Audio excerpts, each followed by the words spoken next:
2017-2018 Unified Outdoor Bocce Preseason District Rep Briefing.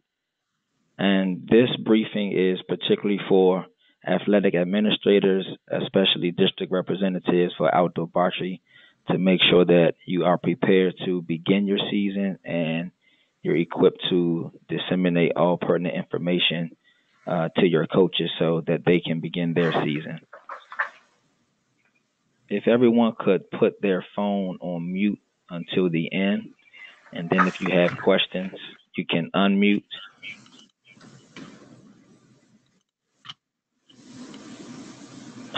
On the agenda today, we'll be going over a few administrative items such as the various deadlines and dates for paperwork and commencement of practice and competition.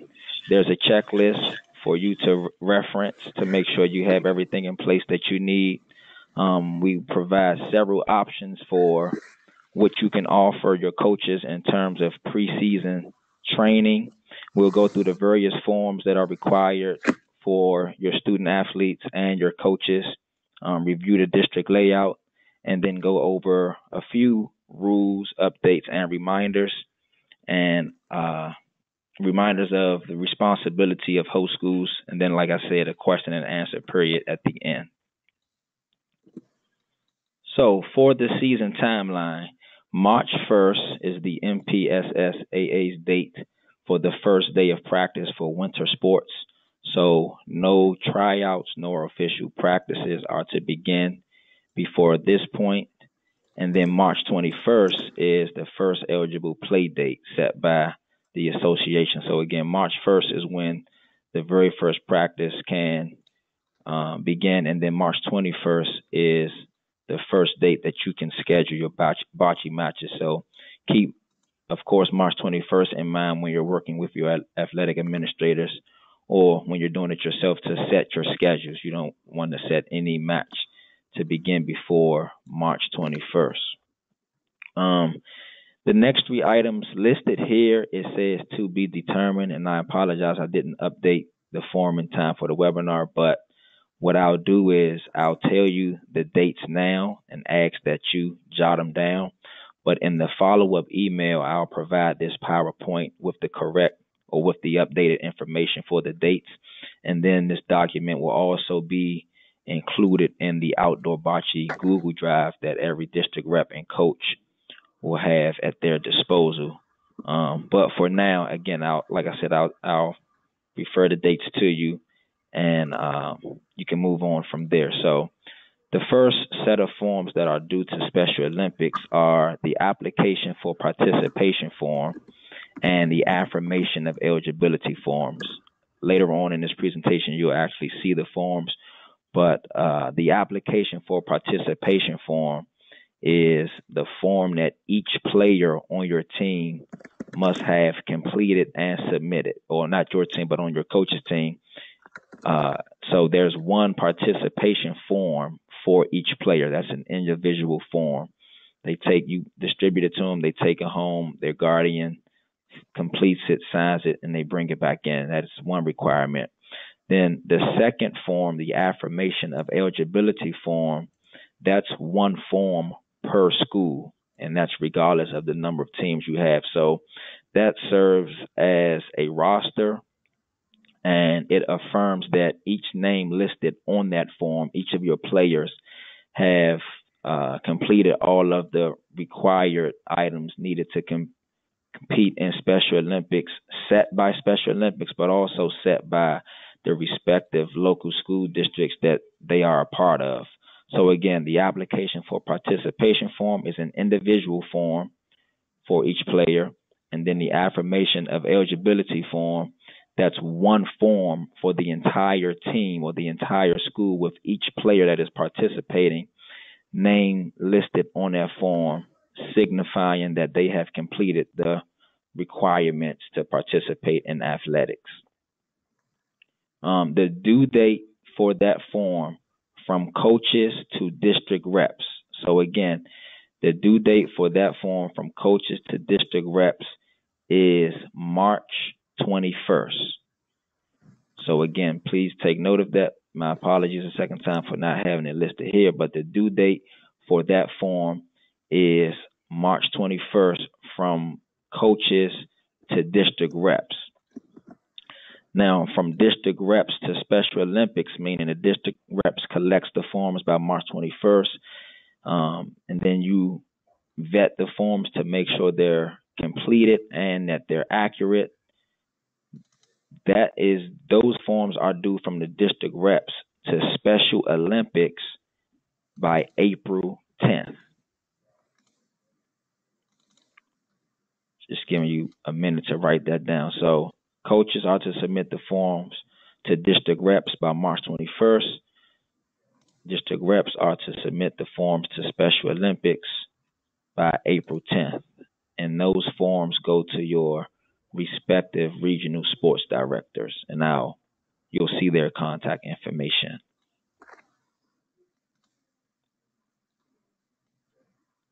And every form that we review as a part of this presentation will be able to be accessed at or in the Google folder. So you can disseminate the link to your coaches and they'll have a digital copy of all forms. The next item on the list is our team assessments. And team assessments are recorded on what's called a post-season registration form. So for those who may not be all the way familiar, during practice time, coaches are to conduct an assessment of each of their players, and it's what we use to division players by skill level at district tournaments as well as the culminating state tournament. Those assessments are not to begin until April 2nd. So most spring breaks in April 2nd. Upon your return from spring break, you can begin team assessments, and they're not to begin before April 2nd. The idea being it gives each player, each team, time enough to train beginning March 1st or thereafter. Gives enough time to train and develop their comfort level, develop their skills, and by April 2nd, it should be a somewhat accurate measurement or indication, I should say, of their skill level. So that's another date that says to be determined here. It will be updated and sent to you tomorrow, but that due date for team assessments to begin, is April 2nd.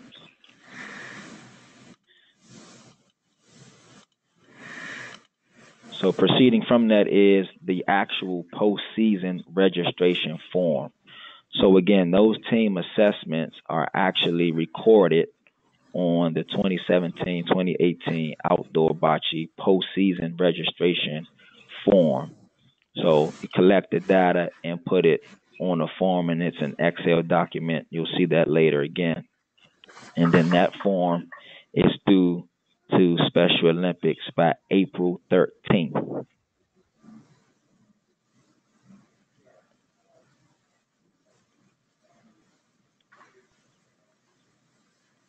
So again, the postseason registration form itself is due to Special Olympics by April 13th. And again, all three dates will be updated on this document and disseminated to each of you. And then also it will be a part of the Google Drive, and you can access it.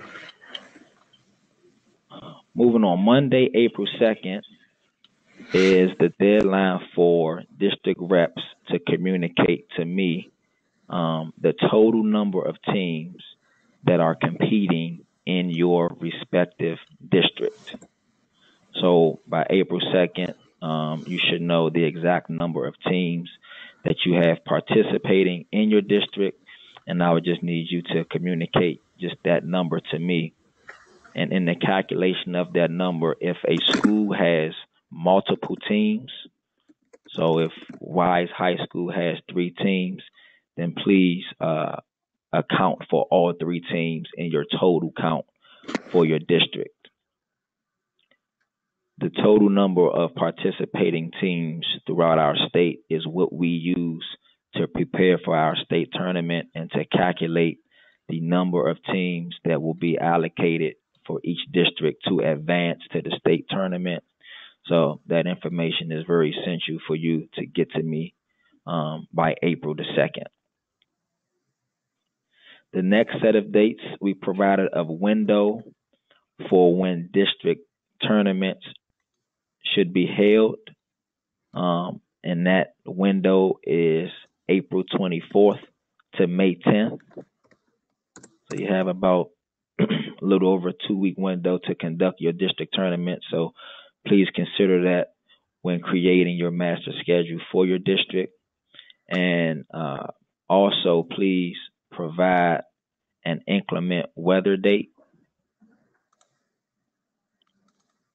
And upon the completion of each tournament, submit your results to Special Olympics. And then at the very bottom, you see May 22nd is our state championship being held at Washington College with an inclement weather date of May 23rd.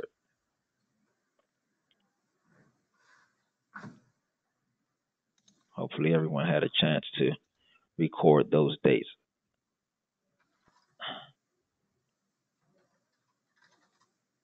So here is information about the paperwork. I think I've spent enough time covering that, so I won't belabor that anymore.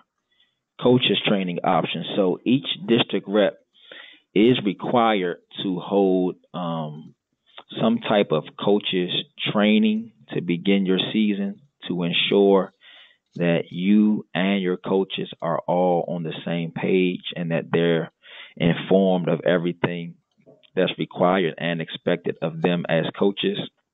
And what's provided here for you are 3 different options as to how you can hold that coaches training. So option 1 is that the district rep will lead a live webinar such as what you're on now. And on that live webinar, you can have and will have assistance from a Special Olympics representative on the line with you. And in this webinar, you will briefly reference, but not perform a meticulous review of the coach's resource guide, which is our guide that we use that houses all of the information for the entire season.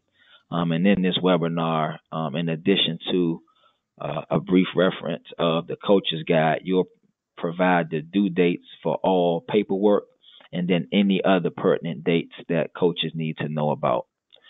Option 2 is for the district rep to conduct an in-person meeting where you briefly reference the coach's guide and then provide the dates as well. So it's up to you if you want to do the webinar or the in-person meeting. We just ask that you provide us the dates for it and then let us know what assistance or what support you may need from Special Olympics.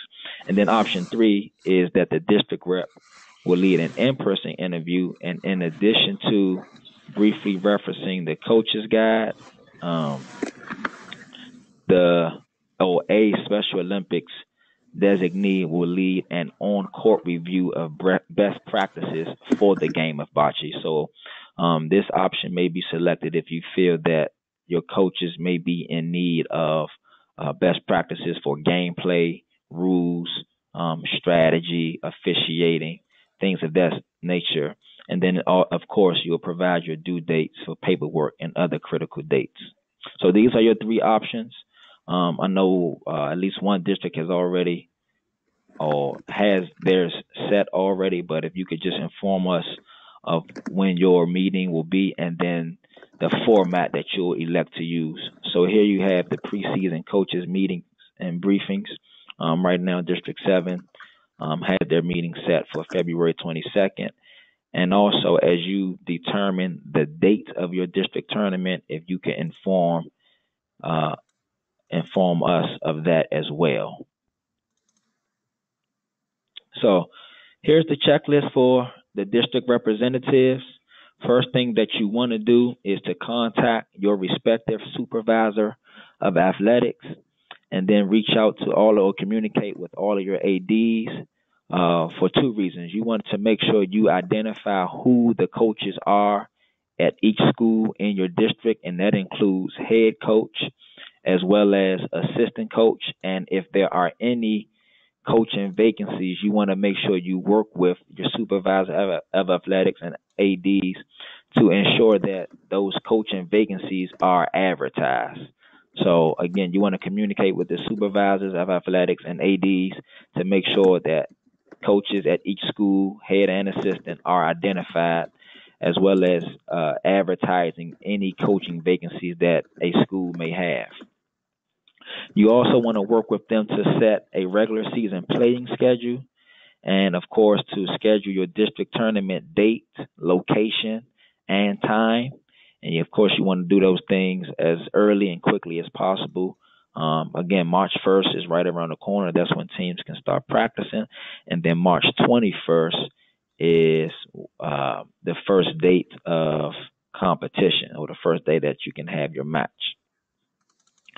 Third on the list, you want to populate the Google Drive coaches contact list. So in the follow-up email, the Google Drive will house a Google spreadsheet where you can populate that.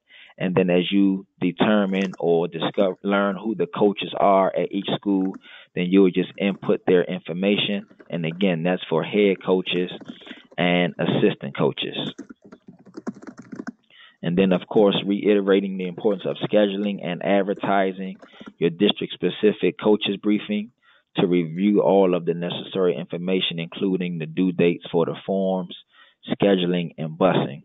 And I can't stress enough how important it is for district reps to communicate clear deadlines to their coaches for the completion and submission of all the aforementioned forms that we went over, the affirmation of eligibility form, the application for participation form, and the postseason registration form. Of course, in your coach's briefing, you want to touch on everything that needs to be touched on, but you definitely want to communicate the importance of coaches adhering to those dates.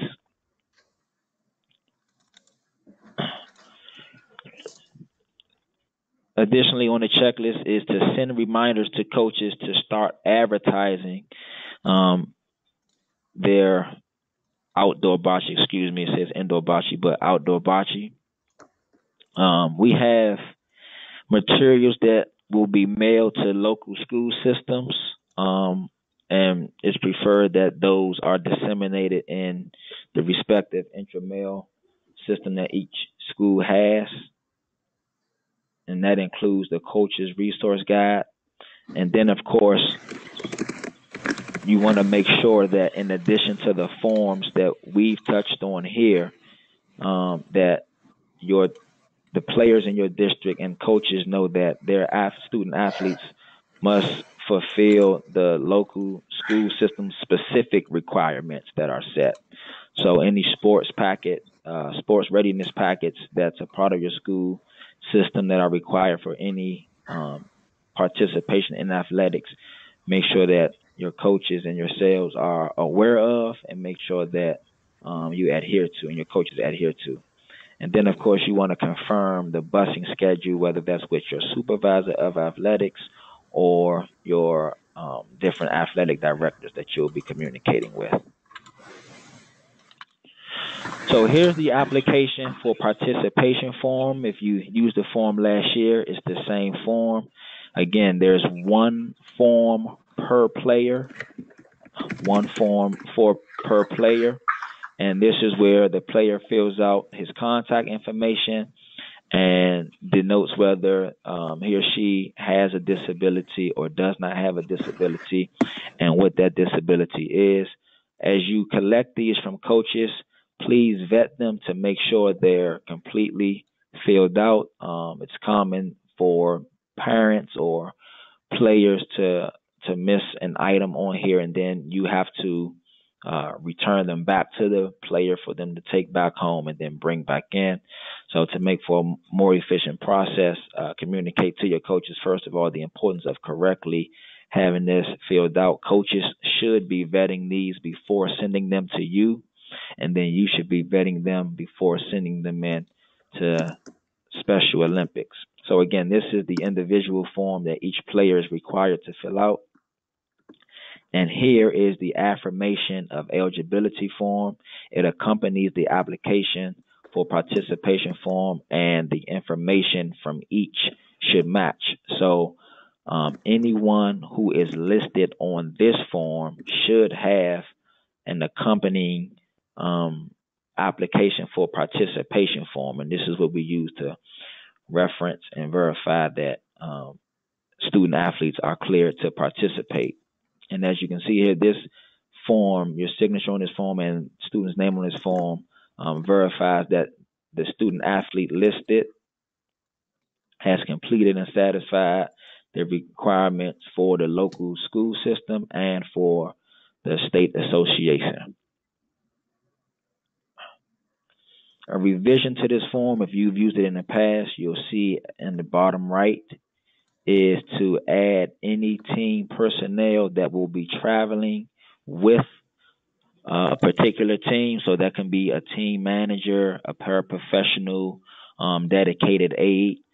Make sure that their name is also listed on this form. And in the subsequent slide, you'll see where any non-student athlete who is accompanying the team has a set of credentialing requirements that they have to fulfill as well.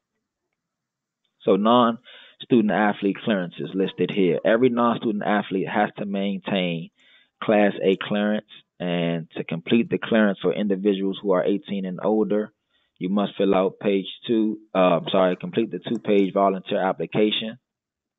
And when you do this, please do not include or provide your social security number. And then you must complete the protective behaviors training that culminates into a short quiz by accessing the training at the link provided here. And then there's a different form for any minor who will be accompanying the team. So that could be a team manager. They have a student minor volunteer reference form. These are essential for every non-student athlete who will be accompanying the team and participating in any form or fashion with the team. Credentialing is very important for your local meets, your district tournament, and especially for the state tournament. Anyone who is with the team must be credentialed, and if not credentialed, they will not be able to participate with the team. So check with all of your head coaches, assistant coaches, and any non-student athlete accompanying the team to make sure they have fulfilled the necessary requirements to gain Class A clearance. Of course, we have our district layout. It remains the same as it did in the past. And district advancement does apply to outdoor bocce. And again, it's determined on the number of total participating teams. So just a quick review, we look at the total number of teams to see how the percentage of each school district's participation of the total number, and then we use that to allocate the number of teams that each district is allowed to advance to state or is allocated to advance to states. Moving on to the rules, updates, and reminders. So when you have your coaches briefings, it's a great idea to review the roster and lineup requirements. Make sure you read carefully that you may interpret accurately, and I'll read it here just to ensure. But a unified bocce roster is composed of a minimum of 4 and a maximum of 8 players. So any team must have a minimum of 4 players. If the time comes of competition and a team has less than 4 players, then that team will be forced to forfeit their match. And this is important to keep in mind because coaches should be aware that if they decide to field a team that only has 4 players, they put themselves at higher risk at forfeiting a match in the event that one of those 4 players are unable to compete for any given reason. Could be an illness, could be an injury, could be suspension, uniform violation, whatever. But commonly, when teams are made with that minimum of 4 and only 4, uh, they have to forfeit if one of those 4 players cannot participate in a particular match. Um, and then the maximum is 8 players. And if a team does have 8 players, 2 additional players can be designated as substitutes. Of those 2 players, one person should have a disability and one without a disability. Again, for a maximum roster of 8 players, 2 additional players can be designated as substitutes. At least 50% of the roster should be players with intellectual or other types of disabilities, and then the remaining members should be students without disabilities. There must be a minimum of 2 students with disabilities and 2 students without disability on every team's roster. Please communicate that to your coaches that whatever the composition is, ideally 50% should be players with intellectual or other types, and then 50% players without disabilities. However, you must comply with the minimum of 2 students having disabilities and a minimum of 2 students without disabilities. So hypothetically, a team with 5 players on it, you could not have 4 players with a disability and just one without. That would not be in compliance with the rules stated here. So please stress that to your coaches, and before you leave your coaches briefing, make sure that all coaches have a clear understanding of the roster requirements. In terms of your lineup for each frame, a team's lineup during each frame must consist of 2 players with a disability and 2 players without a disability. So that's a 2-to-2 ratio, or 3 players with a disability and 1 without a disability. So again, during each frame, okay, where 4 players roll their balls, you have 2 options. The coaches have 2 options, and I would advise you to make this very clear to them. You have 2 options during a single frame. You can have 2 players with a disability and 2 without a disability. That's one option. Or you can have 3 players with a disability and 1 without. You can't have any other ratio and be in compliance.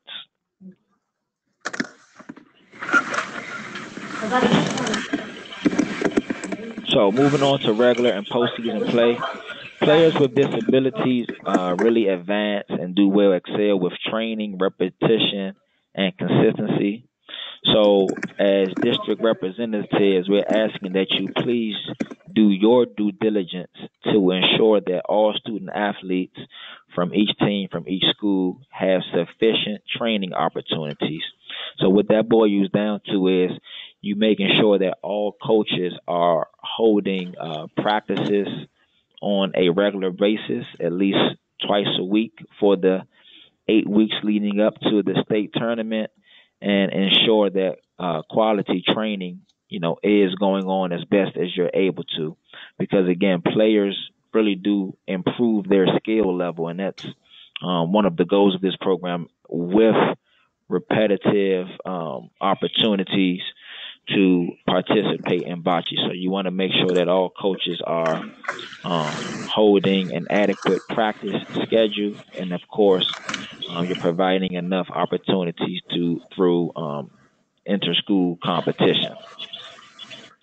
And here's another note on postseason advancement and divisioning. Won't belabor that because I already touched on it. Vetting the postseason registrations. So this is another important step. So much so that I'm going over it here, but I'll also create a separate recorded webinar that I'll send to the district reps that can be disseminated to all coaches. It'll be short, maybe 10 to 15 minutes, on how to properly vet the postseason registrations. and as well as how to for coaches to fill them out, I should say. So district reps, it is your responsibility to ensure that these postseason registration forms are completed in their entirety and with full accuracy. So these are some of the common errors that are listed. Only student athletes that are submitted on that affirmation of eligibility, and only student athletes who have submitted an application for participation are eligible for competition and therefore should be listed on the postseason registration form. So the postseason registration form is the form that was due a little bit later than the other two forms. So what will happen is if a student athlete shows up on the postseason registration form, but their names did not show up on the affirmation of eligibility, nor do they have an application for participation form, then that student shouldn't be allowed to participate further. Other common errors, missing contact information. So there's a spot where the team name goes that's commonly omitted, and then the partial name of student athletes, and also nicknames or initials of student athletes. Please include their full name. What you'll also see on the postseason registration form, to the far right column, there's a default score of 0 when you first open the form for all empty roster spots.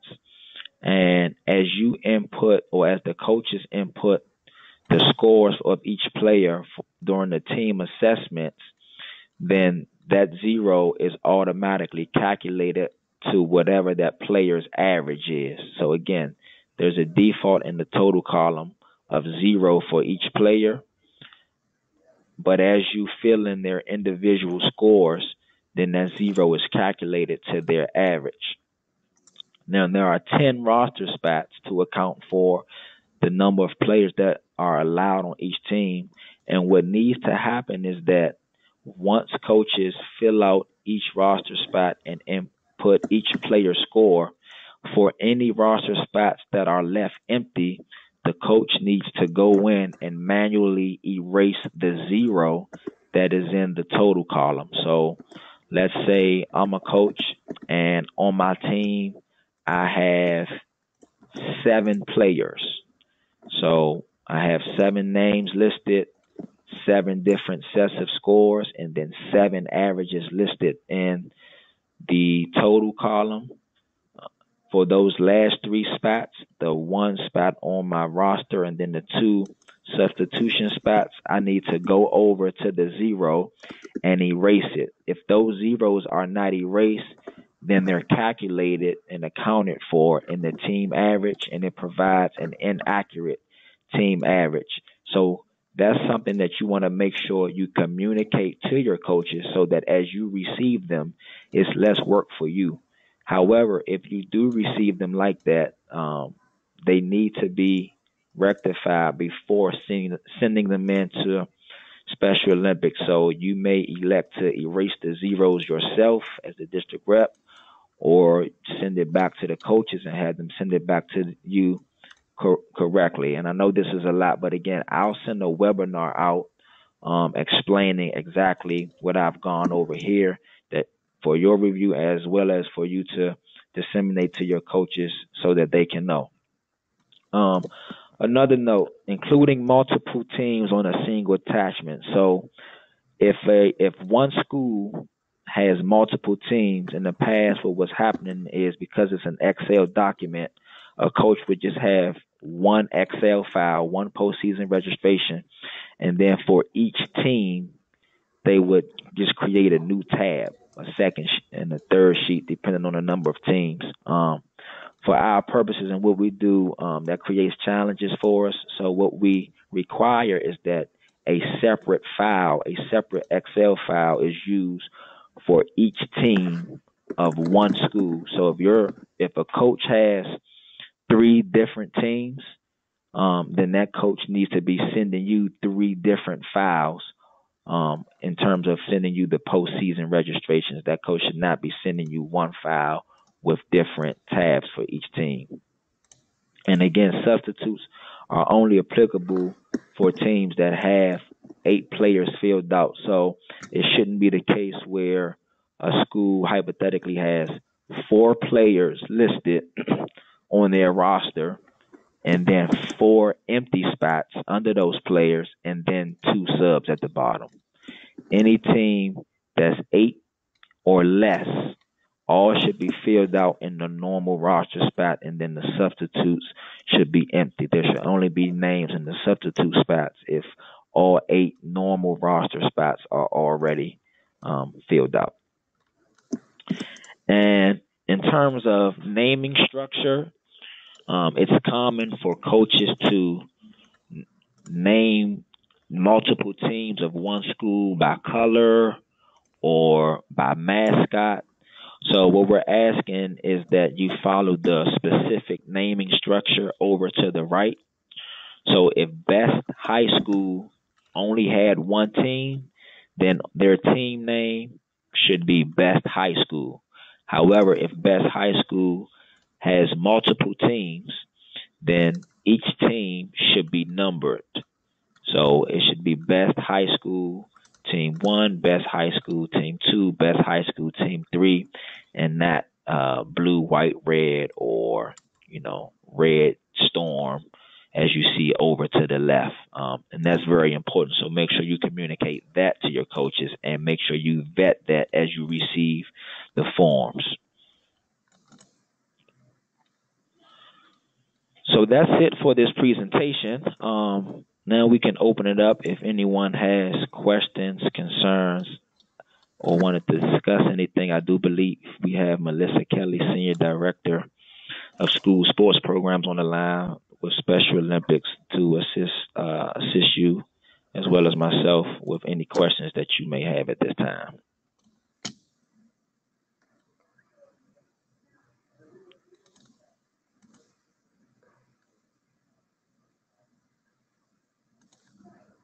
Brian, I'm just going to open up the opportunity for everyone to discuss. So please, once again, as a reminder, please do mute your line if you're in a noisy place.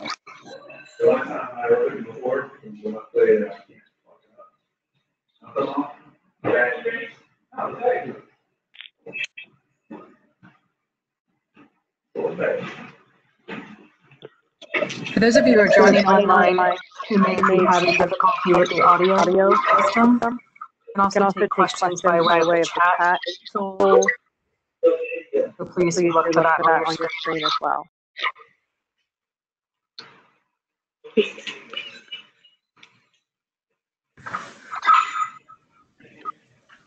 I apologize. I couldn't hear. I believe if can I ask, if you're not asking a question, if you could mute your line, and then the last person, I don't know if you all heard it, but the last person that made a comment to restate your comment or question.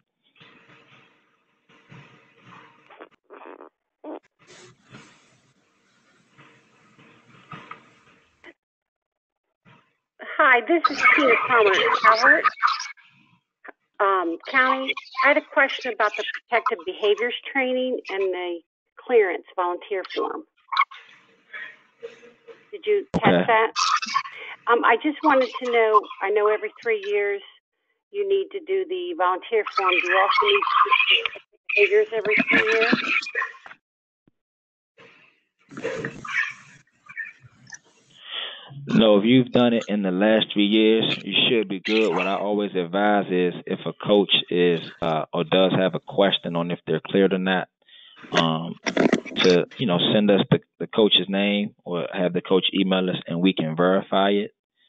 Oh, I'm a coach. I'm sorry. I just didn't know if those went hand in hand. The volunteer form is every 3 years, and is the protective behaviors just a one-time thing, or is that every 3 years? Hi, Brian. Can you hear me now? This is Melissa. Yes. Okay. Tina, thanks for the question. The short answer is they are renewable every 3 years, just as the application is. Tina, we unfortunately had a glitch in our system at the outset of that program or training being required by North America, and that it would default to an expiration after 1 calendar year of the signature. So our apologies with that. We've been more diligent about double checking when we have seen you all to keep our records. Every year, not every 3 years? It is every 3 years, yes. But we had a glitch in our records, our registration system that had it recording as being expired, which is inaccurate. So it's every 3 years. And once again, that's all non-student athletes. Okay. Yeah. All right, great. Thank you.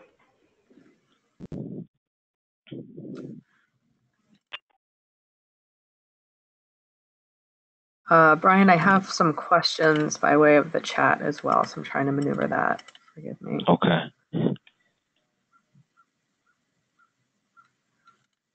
Okay. Let's see. Jen Hill from Wycomico County is asking if we can have an electronic coaches guide in the near future to send out. Yes, Jen. The electronic coaches resource guide will be available to you tomorrow. You'll receive it in an email. Yes, and I'll add to that. We will Special Olympics office will send hard copies accompanied by recruitment posters to each, unless we hear from you otherwise, to each participating school to the attention of the unified bocce coach. But if we can get it to you, for example, we have Anne Arundel County, I think, getting us started with the coaches training. So their training is on Thursday, so we'll have hard copies. We're carrying those to them directly. Likewise, Brian, if you want to touch on the meticulous review of the coaches resource guide as we finish up publishing of the guide, the webinar review. I'm sorry, say that again, Melissa. We will once again do the meticulous review of the coaches resource guide so that we don't have to spend FaceTime with coaches. Right.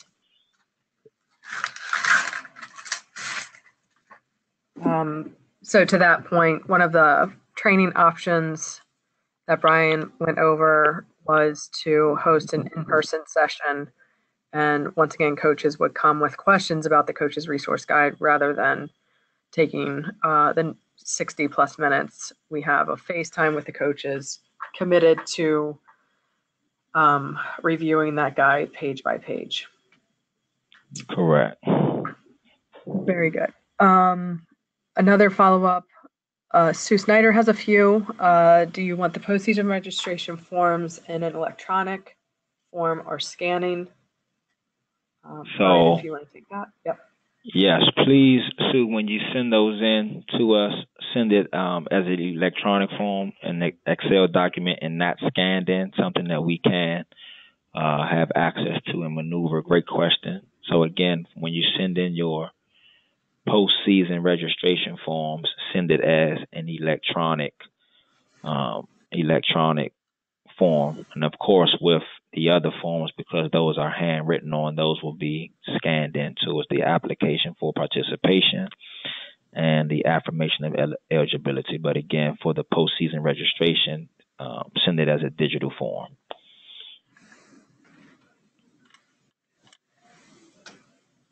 Sue also asks, and I'll take this one, Brian, what are the updates for the new bocce rules? So that will all be outlined in the coach's resource guide. Sue, if you're thinking specifically regarding the rule change proposal that we received from out of Cecil County and the follow-up conference call by the bocce management team, more to come on that. With regard to providing accommodations that are written into IEPs. We don't want to be more restrictive. We want to be more inclusive, but we feel as though, generally speaking, the synopsis of that, the outcome of that committee convening was that we do not want to be restricted and open up a free-for-all, my words, not the committee's, for accommodations. But if accommodations are required by way of IEP and the coach has exhausted other means of allowing for independence, we most certainly are happy to provide those accommodations. So there'll be some examples in the coach's resource guide. Sue says thank you. One other thing, I would like to receive some feedback, if at all possible, for those of you who are on the line.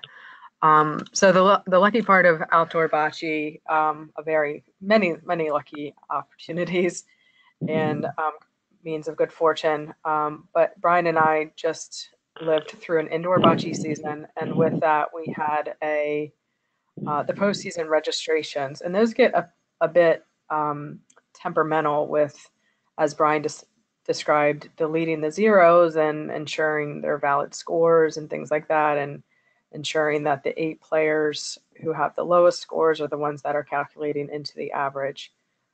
So a point of discussion I'd like to share and receive any feedback. If we were to take the average of all players on the team, whether they be in the first 8 of the lineup, whether the player be listed as one of the first 8 players on the postseason registration, or the 9th or 10th player, it might mean it might be very common sense to just take the average of all rostered players, regardless if they are a substitute or otherwise. So I'll pause there and get feedback.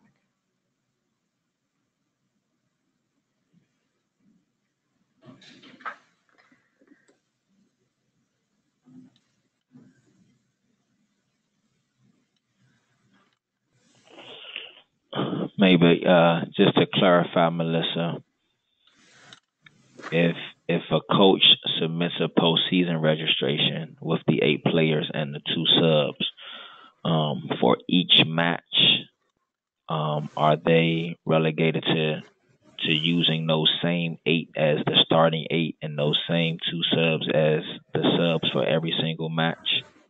That's a good question. So no, it would mean taking the average of all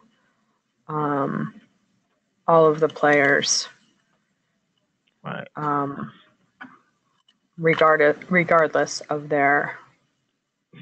Right, and that's why I asked, because if for match 1 I can use a particular 8 and 2 subs, but when I play my second match, those 2 subs may be in my starting lineup, and then whoever was in 2 of the people in my starting lineup are now my subs.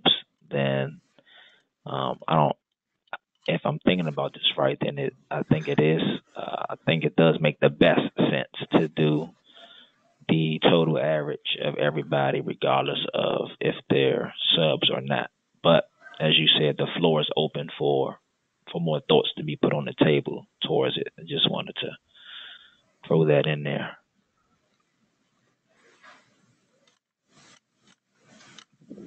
Sue Snyder online is saying, yes, I agree. That makes sense.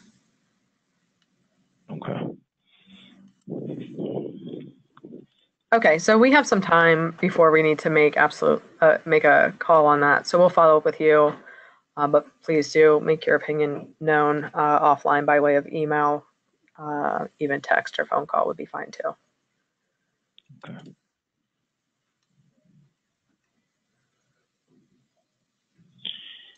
Any other questions on the chat, Melissa?